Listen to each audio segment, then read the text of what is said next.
వేద్దాం అంటున్నారు అధ్యక్ష. నేను అన్నది ఏంటంటే ప్రొడ్యూసర్ దగ్గర నుంచి ఎండ్ యూజర్ వరకు తీసుకొచ్చడానికి కొరియర్స్ ఉన్నారు. వారు డబ్బులు సంపాదనని సులువుగా సంపాదించవచ్చు అని ఈ మార్గాన్ని ఎన్నుకుంటున్నారు అధ్యక్ష. అల్టిమేట్గా వాడు ఆస్తి సంపాదిద్దామని ఉద్దేశంతోనే ఉన్నాడు. వీడికి ఎందుకంటే వాడు యూజ్ చేయడు, కానీ యూజ్ చేసేటట్టు చేస్తాడు. అలా డబ్బు సంపాదించేటువంటి వారి మీద ఎటువంటి చర్యలు తీసుకోవాలి? మీరు అందుకే నేను అన్నట్టే యూపీ గవర్నమెంట్ చాలా ప్రత్యేకమైనటువంటి చట్టాన్ని తీసుకొచ్చింది అధ్యక్ష. వాళ్ళ ఇల్లులు డిమాలిషన్ చేస్తున్నారు. మనం ఆస్తులను కాన్ఫిస్కేట్ చేస్తే తప్ప ఇలాంటి వాటిని కంట్రోల్ చేయలేం అధ్యక్ష. డిఅడిక్షన్ సెంటర్ పెట్టచ్చు, ఈగిల్స్ పెట్టచ్చు. ఇప్పుడు అదే యంత్రాంగం ఉంది ఇక్కడ. యంత్రాంగం గత 5 సంవత్సరాలుగా యంత్రాంగం ఉంది, కళ్ళు మూసుకొని కూర్చుంది. పాలించినటువంటి నాయకులు అలాగే ఉన్నారు. కనుక దీని మీద మనం చాలా కఠినటువంటి చర్యలు తీసుకోవాల్సినటువంటి అవసరం ఉందని చెప్పేసి ఈ సందర్భంగా తెలియజేస్తున్నాం అధ్యక్ష. చాలా దారుణమైనటువంటి పరిస్థితుల్లో ఉన్నారు అమ్మాయిలను కూడా అధ్యక్ష. వీళ్ళు అలవాటు చేస్తున్నారు.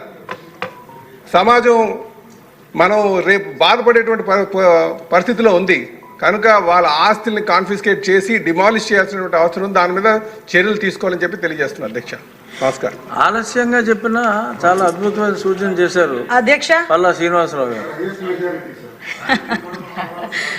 ఈ గాంజాయి ఆలస్యం ఎందుకు చేశారండి? గాంజాయి విషయంలో అధ్యక్ష, ఉత్పత్తి, తయారీ, విక్రయం, కొనుగోలు, రవాణా, నిల్వ, వినియోగం, ఎగుమతి, దిగుమతి, దానికి అనుమతించడం, ప్రేరేపించడం అన్నీ నేరమే అధ్యక్ష. ఇందులోని ఎక్కడా కూడా చిన్నది కూడా డీవియేషన్ లేదు అధ్యక్ష.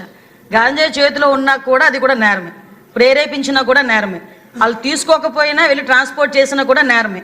కాబట్టి ఇవన్నిటినీ కూడా నేరాల కింద పరిగణించడం జరుగుతుంది అధ్యక్ష. ఇందాక సభ్యులు చెప్పినట్టుగా అధ్యక్ష, మనకి ఎన్డీపీసీ యాక్ట్ ప్రకారం చాప్టర్ 5A అధ్యక్ష ప్రత్యేకంగా ఆస్తుల జప్తు గురించి దాని మీద ఉంది అధ్యక్ష. అది ఆల్రెడీ ఇప్పుడు మన స్టేట్లో కూడా స్టార్ట్ చేసాం అధ్యక్ష. ఆస్తులు ఇప్పుడు మనకి ఫైనాన్షియల్ ఇన్వెస్టిగేషన్లో అధ్యక్ష ఆస్తుల జప్తును కూడా ప్రత్యేకంగా తీసుకొని ఆల్రెడీ మనం ఈ 4 నెలల్లోని 2 చోట్ల, ఒకటి అనకాపల్లిలో ఒకటి విజయనగరంలో ఒకటి, ఇలాగే ఆస్తులు కూడా జప్తు చేయడం జరిగింది అధ్యక్ష. అదేవిధంగా అధ్యక్ష మనకి ఎట్టి పరిస్థితుల్లోని కూడా ఇందాక సార్ చెప్పినట్టుగా ట్రాన్స్పోర్టేషన్ అనేది మనకి ఇక్కడ నుంచి అంటే మనకి తమిళనాడు వెళ్తుంది అధ్యక్ష. కర్ణాటక దగ్గర నుంచి కింగ్ పిన్స్ అన్న వాళ్ళు కానీ ఈ పెడ్లర్స్ కానీ వీళ్ళందరూ కూడా ఉంటున్నారు అధ్యక్ష. వీళ్ళందరినీ కూడా ఐడెంటిఫై చేసుకొని ప్రస్తుతానికి మాకు పాత రికార్డ్స్లో ఉన్న కింగ్ పిన్స్ కూడా వాళ్ళు ఇప్పుడు ఏం చేస్తున్నారు, వాళ్ళ మూమెంట్స్ కూడా ఈ రోజు తెలుసుకునే పరిస్థితిలో అంత ఇన్డెప్త్గా కూడా దర్యాప్తు కొనసాగుతుంది అధ్యక్ష. అంటే కొన్ని విషయాలు బహిరంగంగా చెప్పలేము కాబట్టి చెప్పలేకపోతున్నాం, కానీ ఇన్వెస్టిగేషన్ అయితే లోతుల్లోకి వెళ్ళి చేస్తున్నాం అధ్యక్ష.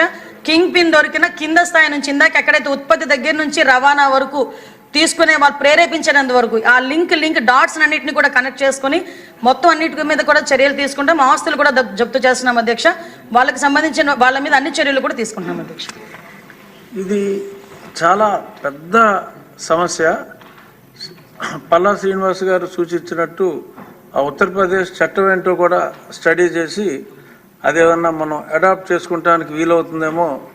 అనిత గారు యూపీ చట్టం గురించి చెప్పారు. ఆ చట్టాన్ని కూడా పరిశీలించి మన చట్టసభలో అది ఏదైనా చేసుకుంటే మంచిదేమో. ఎందుకంటే ఇది మనం ప్రభుత్వం చేసే సంక్షేమ కార్యక్రమాల కన్నా కూడా దీన్ని నిర్మూలించగలిగితే కొన్ని తరాలను కాపాడిన వాళ్ళు అవుతాం. కాబట్టి ఇది ఒక అతి పెద్ద సంక్షేమ కార్యక్రమంగా చేపడితే బాగుంటుంది. అంటే ఈ రోజు అంటే ఎంత మళ్ళీ ఇంకొక చిన్న చెప్పాలి అధ్యక్ష, ఎంత ఇండెప్త్ వరకు వెళ్తున్నామంటే పంజాబ్కి సంబంధించి నార్కోటిక్లో పంజాబ్ ద బెస్ట్ ప్రాక్టీసెస్ ఉన్నాయి అధ్యక్ష. ఆఖరికి ఒక టీంను కూడా ఈరోజు పంజాబ్ పంపించడానికి కూడా మేము సిద్ధపడ్డాం. పంజాబ్ కూడా వెళ్తున్నారు అధ్యక్ష, ఒక టీం వెళ్తున్నారు. వాళ్ళు వెళ్ళొచ్చిన తర్వాత నేనే స్వయంగా కూడా వెళ్ళి తెలుసుకునే పరిస్థితులు కూడా ఉంటాయి అధ్యక్ష. ఇప్పుడు గౌరవ సభ్యులు చెప్పినట్టుగా ఈ ఉత్తరప్రదేశ్ మిగతా స్టేట్స్లో ఎలా చేస్తున్నారు ఈ నార్కోటిక్స్ సంబంధించిన అన్ని మెటీరియల్స్ కూడా తెప్పించుకుంటున్నాం. అదేవిధంగా ఇంటర్ స్టేట్ సంబంధించిన హోంమంత్రిత్వ శాఖలు అందరితోని కూడా వాళ్ళ డీజీపీస్తో అందరితోని కూడా వైజాగ్లో ఒక మీటింగ్ ఏర్పాటు చేసుకోవడానికి కూడా, అంటే ఎలక్షన్ కోడ్ ఉందని పెట్టలేదు అధ్యక్ష. ఎలక్షన్ కోడ్ అయిపోయిన వెంటనే ఆ మీటింగ్ కూడా వైజాగ్లోనే ఏర్పాటు చేసుకునే పరిస్థితులు కూడా కల్పిస్తున్నాం అధ్యక్ష. Thank you. ఆఖరి ప్రశ్న 478 డాక్టర్ నిమ్మల రామానాయుడు గారు. ధన్యవాదాలు అధ్యక్ష. ప్రశ్న A మరియు Bకి సంబంధించి పూడిక మట్టి మరియు వీడ్ తొలగించడం మరియు లాక్ గేట్ల మరమ్మతులు చేయడం మొదలైనవి గోదావరి డెల్టా సాగునీటి వ్యవస్థ వార్షిక నిర్వహణలో ఒక భాగం అధ్యక్ష. 3వ ప్రశ్నకు సమాధానం, సాగునీటి కాలువలను నిర్వహించడానికి ప్రభుత్వం తీసుకుంటున్నటువంటి చర్యలు 10/10/2024 తేదీ గల జీవో 65 ద్వారా మరి ఏదైతే అత్యవసర పనుల క్రింద అధిక ప్రాధాన్యత గల సాగునీటి పనుల కోసం 284.04 కోట్ల మొత్తం నుండి గోదావరి డెల్టా వ్యవస్థకు సంబంధించి ఒక ప్రత్యేకంగా 221 పనుల నిమిత్తం 64.76 కోట్ల మొత్తాన్ని ప్రభుత్వం కేటాయించడమైనది.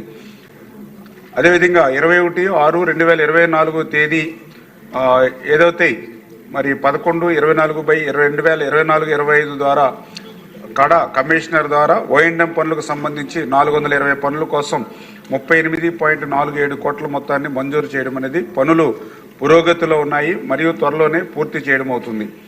అదేవిధంగా ఈ రబీ తర్వాత చేయవలసినటువంటి ఓఎండ్ఎం పనులు ప్రతిపాదనలు కూడా సిద్ధం చేసుకుని ఆమోదం పొంది ఈ యొక్క రబీ అనంతరం ఆ పనులు చేయడానికి కూడా ప్రణాళిక సిద్ధం చేసుకోవడం జరుగుతుంది. అధ్యక్షుడు నల్లబెల్లి రామకృష్ణారెడ్డి.